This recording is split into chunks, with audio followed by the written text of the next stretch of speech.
Ils sont de tout pays et de toute nation, chrétiens, juifs, bouddhistes, musulmans sans religion. Ils ont chacun leurs idées politiques, les uns aiment la techno, les autres le classique.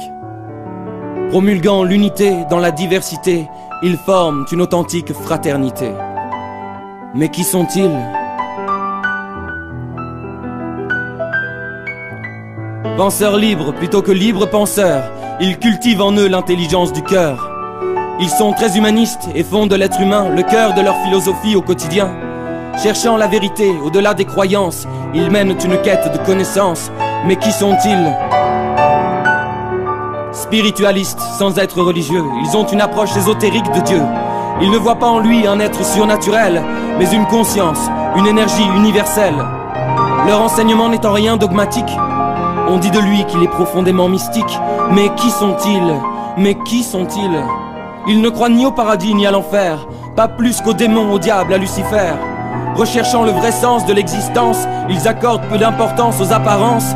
Ils savent le pourquoi et le comment des choses, mais aussi ce qui fait la beauté des roses.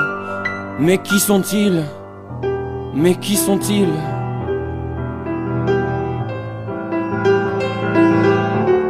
Envisageant la mort comme une transition, la plupart adhèrent à la réincarnation. Ils maîtrisent l'art de la méditation et connaissent les arcanes de l'initiation.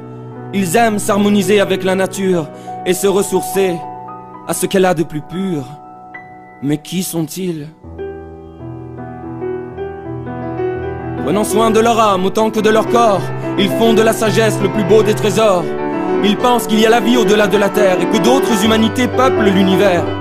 Beaucoup ont vu Avatar, mais aussi Shoah. Ils savent que l'avenir est une question de choix. Mais qui sont-ils? Mais qui sont-ils?